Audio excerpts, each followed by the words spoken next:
Big boss season 10 ಇನ್ನೇನು ಮುಗಿಯೋ ಹಂತಕ್ಕೆ ಬಂದಾಯ್ತು. ಸುದೀಪ್ ಅವರ ಪ್ರೋಮೋ ಕೂಡ ರಿಲೀಸ್ ಆಯ್ತು.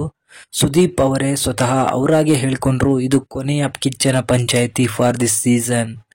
ಅಂದ್ರೆ ಮುಂದಿನ ವಾರ ಬಿಗ್ ಬಾಸ್ 10ರ ಗ್ರಾಂಡ್ ಫಿನಾಲೆ ನಡೆಯಲಿದೆ. ಫಿನಾಲೆಗೆ ಕೇವಲ 5 ಅಭ್ಯರ್ಥಿಗಳು ಮಾತ್ರ ಹೋಗೋಕೆ ಸಾಧ್ಯ. ಆದ್ರೆ ಮನೆಯಲ್ಲಿ ಈಗ 7 ಜನ ಮೆಂಬರ್ಸ್ ಇದ್ದಾರೆ. ಅದರಲ್ಲಿ ತುಕಾಲಿ ಹಾಗೂ ಸಂಗೀತ ಈ ವಾರದಲ್ಲಿ ನಾಮಿನೇಷನ್ ಆಗಿರ್ಲಿಲ್ಲ. ಇರುವಂತ 5 ಜನಗಳಲ್ಲಿ ಈ ವಾರ ಒಬ್ರು ಎಲಿಮಿನೇಟ್ ಆಗ್ಬಿಟ್ಟು ಹೊರಗಡೆ ಹೋಗ್ತಾರೆ. ಆ ಎಲಿಮಿನೇಟ್ ಆಗಿರೋ ಸದಸ್ಯ ಬೇರೆ ಯಾರು ಅಲ್ಲ, ಲೇಡಿ. ಲೇಡಿ ಅಂತಾನೆ ಎಲ್ರು ಕೂಡ ಗೆಸ್ ಮಾಡಿರ್ತೀರಾ, ಅವ್ರು ಯಾರಂತಾನು ನಿಮಗೆ ಈಗ ಗೊತ್ತಾಯ್ತು. ನಮ್ರತಾ ಅವರು ಮನೆಯಿಂದ ಆಚೆ ಹೋಗಿದ್ದಾರೆ. ಭಾನುವಾರ ಹೋಗ್ಬೇಕಾಗಿತ್ತು, ಬಟ್ ಸುದೀಪ್ ಅವರು ಶನಿವಾರನೇ ಕೂಡ ಒಬ್ಬರನ್ನ ಆಚೆ ಹಾಕಿದ್ದಾರೆ. ಆದ್ರೆ ಡಬಲ್ ಎಲಿಮಿನೇಷನ್ ಇರ್ಬೋದು ಅಂತ ಹೇಳಲಾಗ್ತಿದೆ, ಬಟ್ ಯಾಕೆ ಅಂತ ಗೊತ್ತಿಲ್ಲ. ಮುಂದಿನ ವಾರ ಫೈನಲ್ ಇರೋದ್ರಿಂದ ವಾರದ ಮಧ್ಯದಲ್ಲಿ ಒಬ್ಬರನ್ನ ತೆಗಿತಾರೆ ಅಂತ ಹೇಳಿ ಎಲ್ರು ಗೆಸ್ ಅನ್ನ ಮಾಡಿದ್ರು.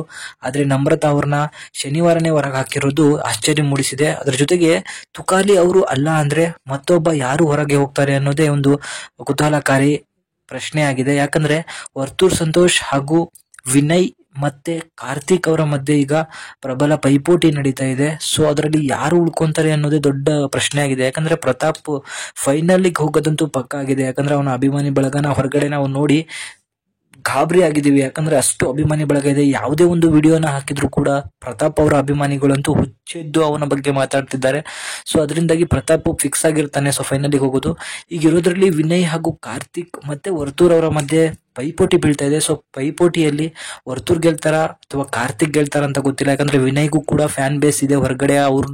ಅವರ ವಿಡಿಯೋಗಳಿಗೂ ಕೂಡ ಕಮೆಂಟ್ಸ್ ಅನ್ನ ಹಾಕೋದು ನೋಡಿದ್ರೆ ವಿನಯ್ ಫೈನಲ್ ಹೋಗೋದು ಪಕ್ಕ ಆಗಿದೆ. ಕಾರ್ತಿಕ್ ಹಾಗೂ ವರ್ತೂರ್ ನಡುವೆ ಒಂದು ಪೈಪೋಟಿ ಎದ್ದು ಕಾಣ್ತಾ ಇದೆ. ಯಾರು ಉಳ್ಕೊಂತಾರೆ ಅನ್ನೋದೇ ಒಂದು ದೊಡ್ಡ ಪೈಪೋಟಿ ಆಗಿದೆ. ವರ್ತೂರ್ ಅವರ ಫ್ಯಾನ್ ಬೇಸ್ ತೀರಾ ಬಿದ್ದೋಗಿದೆ. ಹಾಗಂತ ಕಾರ್ತಿಕ್ ಅವರ ಫ್ಯಾನ್ ಬೇಸ್ ಇದೆ ಅಂತ ಏನಲ್ಲ. ಕಾರ್ತಿಕ್ ಅವರು ಕೂಡ ಈ ಬಿಗ್ ಬಾಸ್ ಮನೆಯಲ್ಲಿ ಇರ್ಲಿಕ್ಕೆ ಲಾಯಕ್ಕಿಲ್ಲದೆ ಇರುವಂತಹ ಒಂದು ಆಟವನ್ನ ಆಡ್ತಿದ್ದಾರೆ. ಅದರಿಂದ ಕಾರ್ತಿಕ್ ಅವರು ಕೂಡ ಹೋಗುವಂತಹ ಸಂಭವ ಜಾಸ್ತಿ ಇದೆ. ಅಥವಾ ಈ ವಾರ ಒಬ್ಬರನ್ನ ತೆಗೆದು ಮುಂದಿನ ವಾರದಲ್ಲಿ ಮಧ್ಯದಲ್ಲಿ ಇನ್ನೊಬ್ಬರನ್ನ ತೆಗೆಯುವಂತಹ ಚಾನ್ಸಸ್ ಕೂಡ ಇರುತ್ತೆ.